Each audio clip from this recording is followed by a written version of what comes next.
नमस्कार दोस्तों।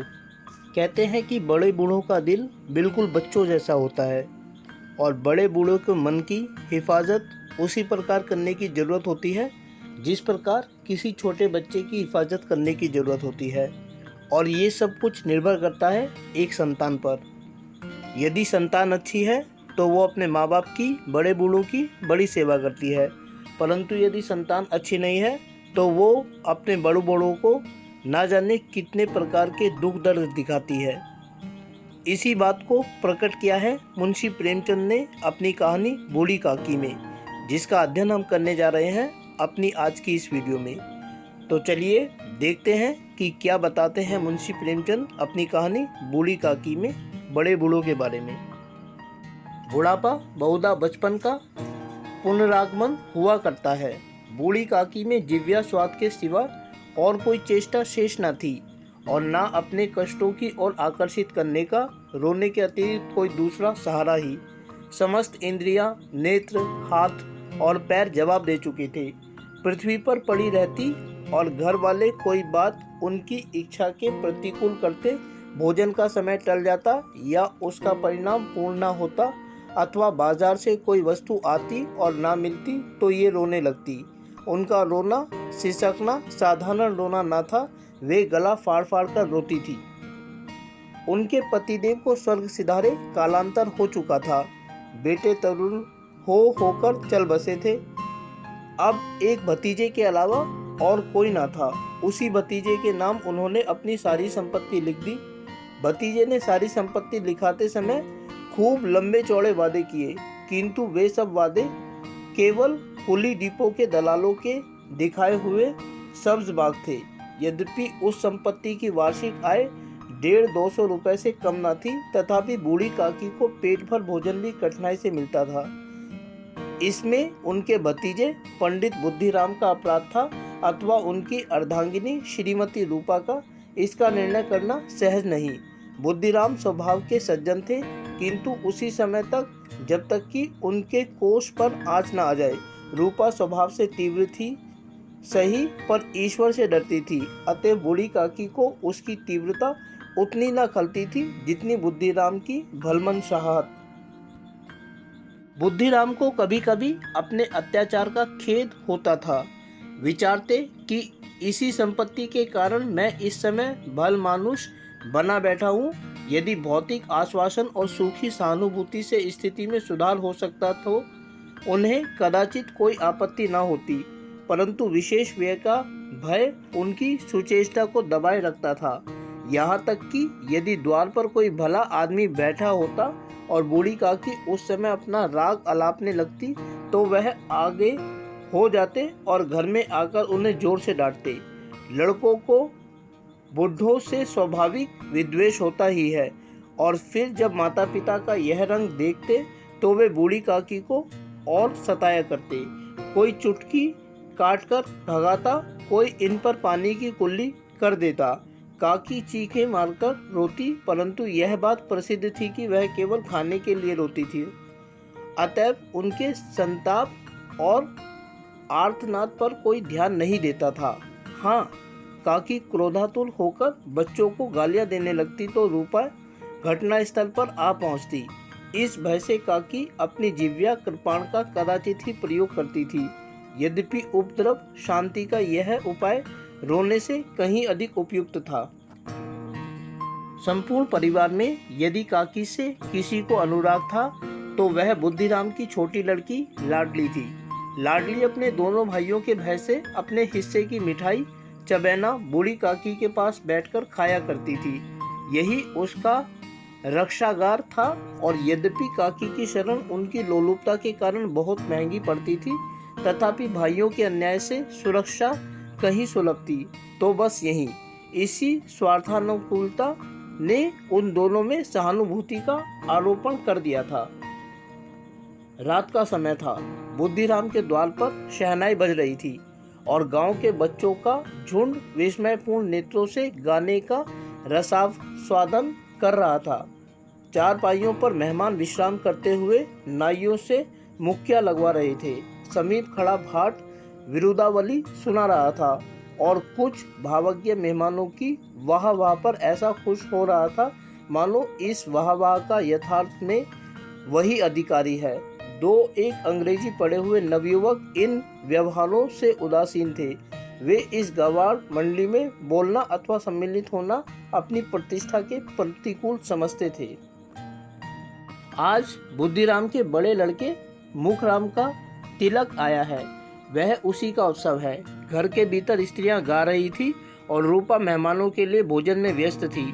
भट्टियों पर कढ़ा चढ़ रहे थे, एक में पूड़ियाँ कचौड़ियाँ निकल रही थी, दूसरे में अन्य पकवान बनते थे। एक बड़े हंडे में मसालेदार तरकारी पक रही थी।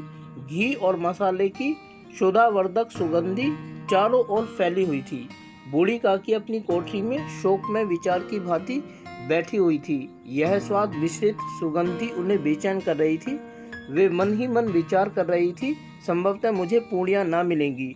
इतनी देर हो गई, कोई भोजन देकर नहीं आया।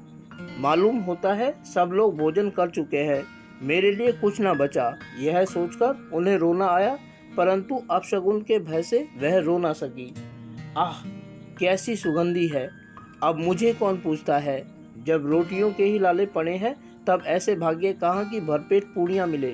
यह विचार कर उन्हें रोना आया। कलेजे में हूंक सी उठने लगी, परंतु रूपा के भय से उन्होंने फिर मौन धारण कर लिया। बूढ़ी काकी देर तक इन्हीं दुखदायक विचारों में डूबी रही। घी और मसालों की सुगंधी रह रहकर मन को आपे से बाहर किए देती थी। मुंह में पानी भर भर आता था।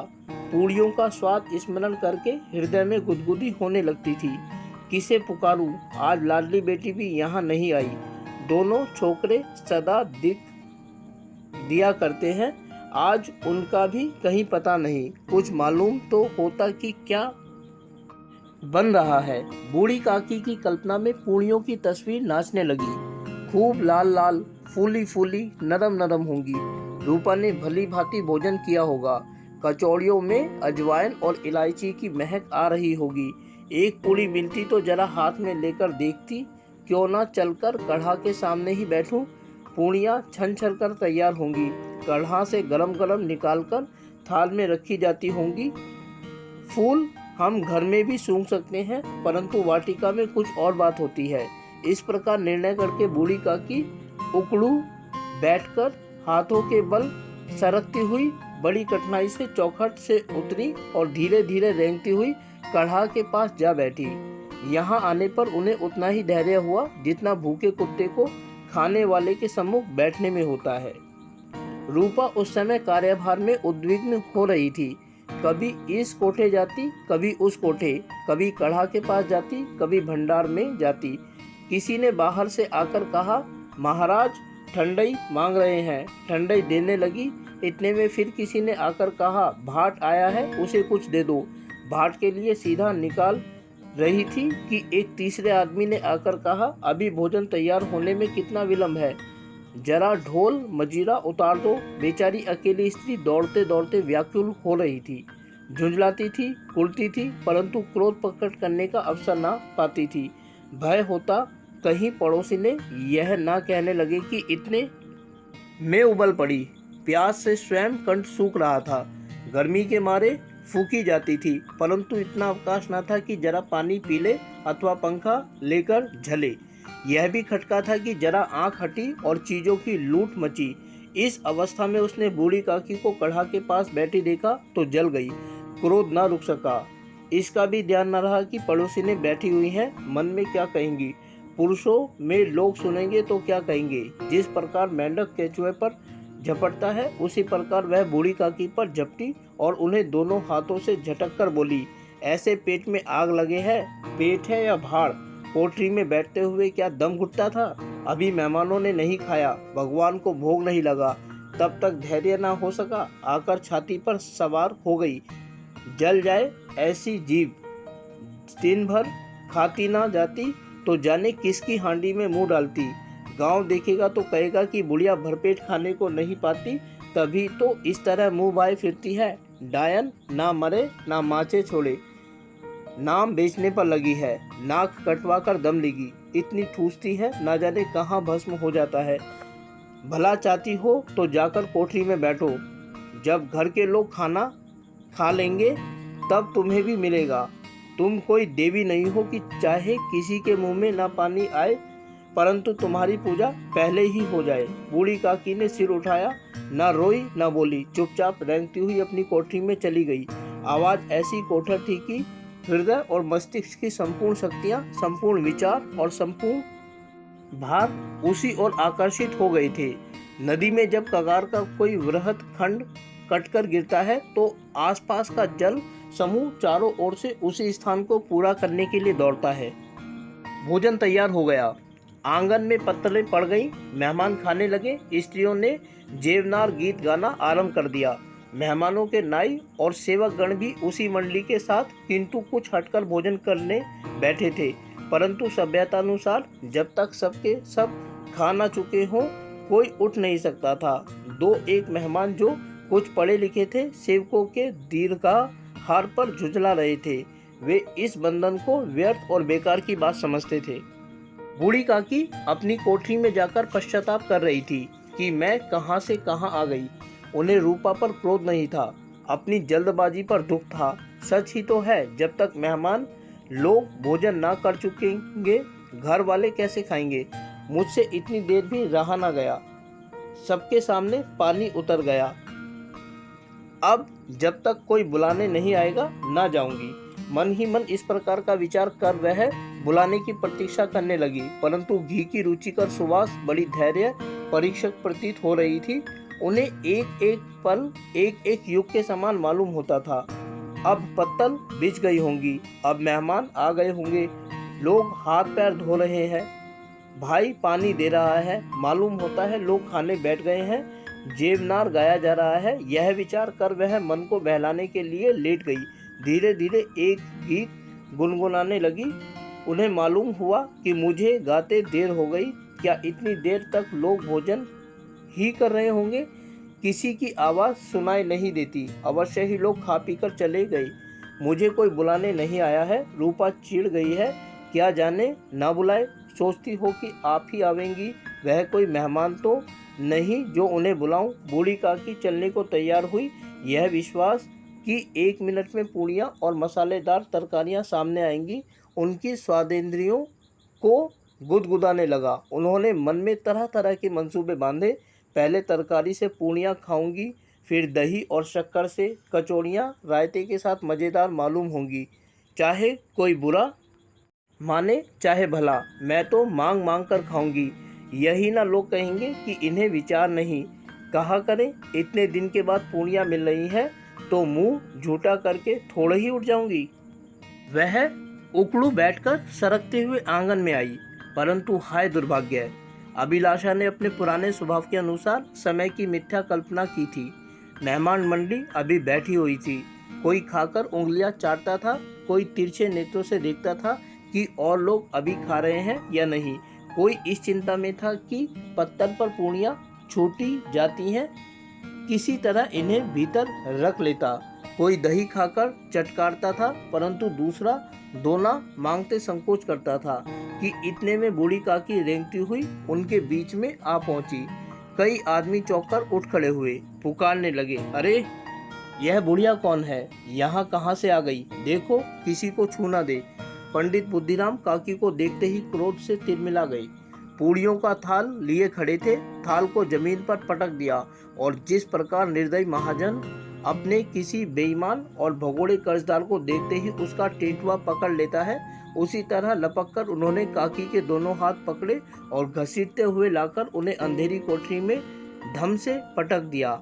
आशा रूपी वाटिका लू के एक झोंके में विनष्ट हो गई। मेहमानों ने भोजन किया, घर वालों ने भोजन किया, बाजे वाले धोबी चमार भी भोजन कर चुके, परंतु बूढ़ी काकी को किसी ने न पूछा। बुद्धिराम और रूपा दोनों ही बूढ़ी काकी को उनकी निर्लजता के लिए दंड देने के निश्चय कर चुके थे।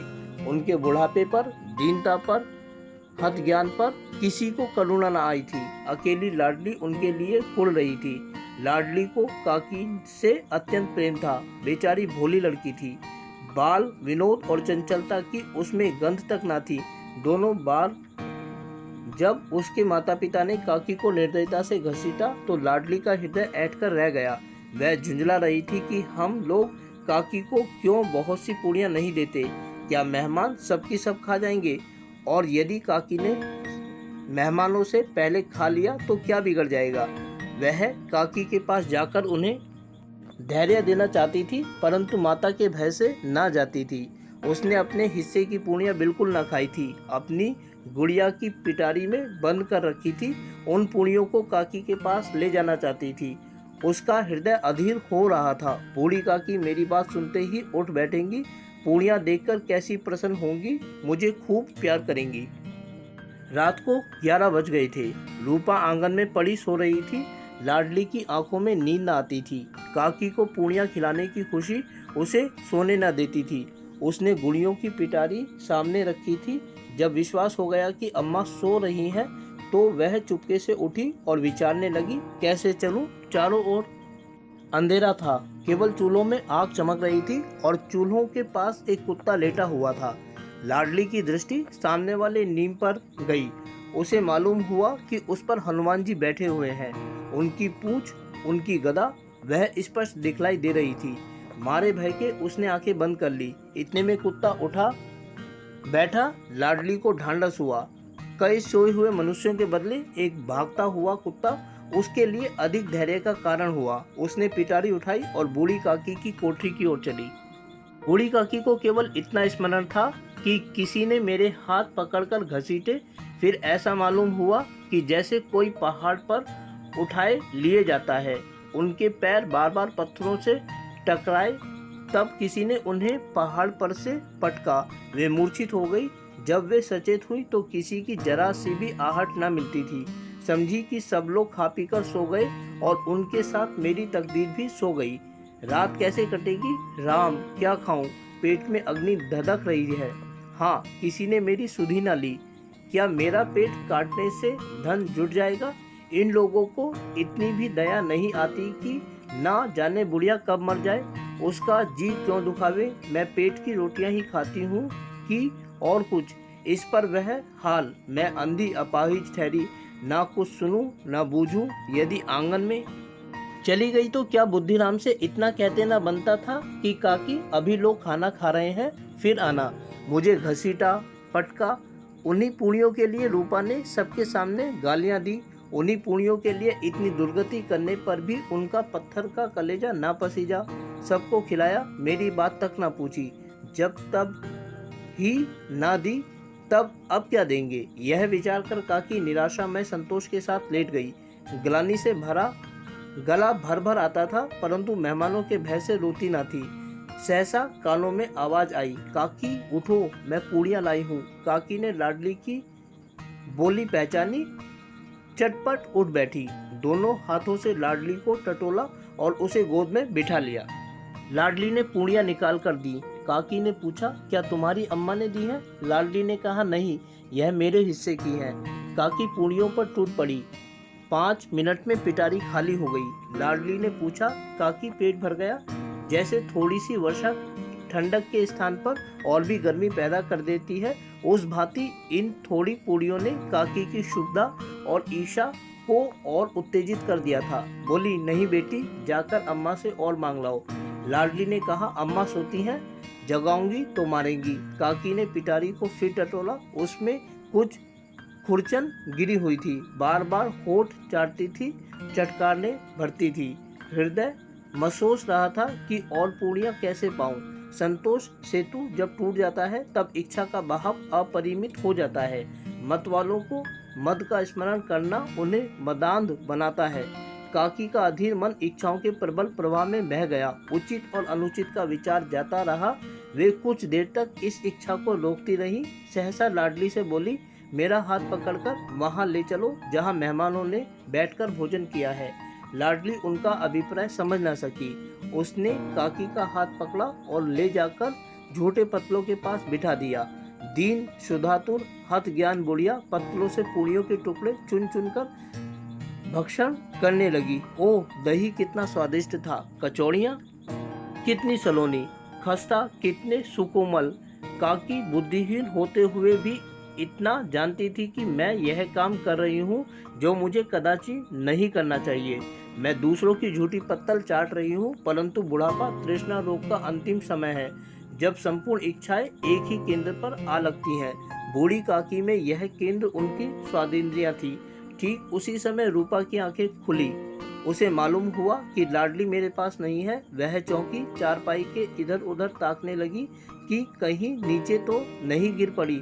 उसे वहां ना पाकर वह उठी तो क्या देखती है कि लाडली झूठे पत्तलों के पास चुपचाप खड़ी है और बूढ़ी काकी पत्तलों पर से पूड़ियों के टुकड़े उठा उठाकर खा रही है।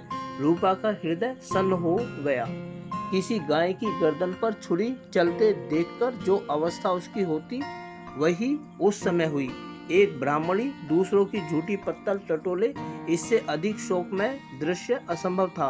पूड़ियों के कुछ ग्रासों के लिए उसकी चचेरी सास ऐसा निकृष्ट कर्म कर रही है। यह वह दृश्य था जिसे देखकर देखने वालों के हृदय कांप उठते हैं। ऐसा प्रतीत होता है मानो जमीन रुक गई, आसमान चक्कर खा रहा है, संसार पर कोई आपत्ति आने वाली है। रूपा को क्रोध न आया। शोक के सम्मुख क्रोध कहाँ, करुणा और भय से उसकी आंखें भर आई। इस अधर्म का भागी कौन है? उसने सच्चे हृदय से आंगन मंडल की ओर हाथ उठाकर कहा, परमात्मा मेरे बच्चों पर दया करो, इस अधर्म का दंड मुझे मत दो, नहीं तो मेरा सत्यानाश हो जाएगा। रूपा को अपनी स्वार्थपरता और अन्याय इस प्रकार प्रत्यक्ष रूप में कभी न दिख पड़े थे। वह सोचने लगी, हाय कितनी निर्दयी हूँ, जिसकी संपत्ति से मुझे 200 रुपया आय हो रही है, उसकी यह दुर्गति, और मेरे कारण हे दयामय भगवान, मुझसे बड़ी भारी चूक हो गई है, मुझे क्षमा करो। आज मेरे बेटे का तिलक था, सैकड़ों मनुष्यों ने भोजन पाया, मैं उनके इशारों की दासी बनी रही, अपने नाम के लिए सैकड़ों रुपए व्यय कर दिए, परंतु जिसकी बदौलत हजारों रुपए खाए, उसे इस उत्सव में भी भरपेट भोजन ना दे सकी, केवल इसी कारण तो वह वृद्धा असहाय है। रूपा ने दिया जलाया, अपने भंडार का द्वार खोला और एक थाली में संपूर्ण सामग्रियां सजाकर बूढ़ी काकी की ओर चली। आधी रात जा चुकी थी। आकाश पर तारों के थाल सजे हुए थे और उन पर बैठे हुए देवगण स्वर्गीय पदार्थ सजा रहे थे, परंतु उसमें किसी को वह परमानंद प्राप्त न हो सकता था जो बूढ़ी काकी को अपने सम्मुख थाल देखकर प्राप्त हुआ। रूपा ने कंठारुद्ध स्वर में कहा, काकी उठो, भोजन कर लो, मुझसे आज बड़ी भूल हुई, उसका बुरा ना मानना। परमात्मा से प्रार्थना कर दो कि वह मेरा अपराध क्षमा कर दे। भोले भोले बच्चों की भांति जो मिठाइयाँ पाकर मार और तिरस्कार सब भूल जाता है, बूढ़ी काकी वैसे ही सब भुलाकर बैठी हुई खाना खा रही थी। उनके एक एक रोज से सच्ची सदिच्छाएं निकल रही थी और रूपा बैठी स्वर्गीय दृश्य का आनंद लेने में निमग्न थी। तो दोस्तों, ये थी मुंशी प्रेमचंद द्वारा लिखी गई कहानी बूढ़ी काकी, जिसमें हमने देखा कि किस तरह से बुद्धिराम ने अपनी चाची को अनेक प्रकार के दुख दिए और एक ऐसा अवसर जबकि पूरा गांव उनके स्थान पर आकर भोजन कर रहा था, उस बूढ़ी काकी को ही भोजन से वंचित कर दिया गया, जिसकी संपत्तियों की बदौलत वो एक अच्छी जिंदगी जी रहे थे। लेकिन अंत में जाकर रूपा की आंखें खुलती हैं और वह बूढ़ी काकी को भोजन प्रदान करती है। दोस्तों, उम्मीद करता हूँ कि आप लोगों को यह वीडियो अच्छी लगी होगी और साथ ही आप लोगों से अनुरोध करता हूँ कि यदि वीडियो अच्छी लगी तो वीडियो को लाइक और चैनल को सब्सक्राइब जरूर करें। इसके अलावा आगे आने वाले अन्य दिनों में अन्य वीडियोस को देखने के लिए जुड़े रहें मेरे साथ मेरे इस YouTube चैनल पर, जिसका नाम है सिंपल एजुकेशन। फिलहाल आप लोगों से विदा लेना चाहूँगा। वीडियो को देखने के लिए आपका बहुत बहुत धन्यवाद।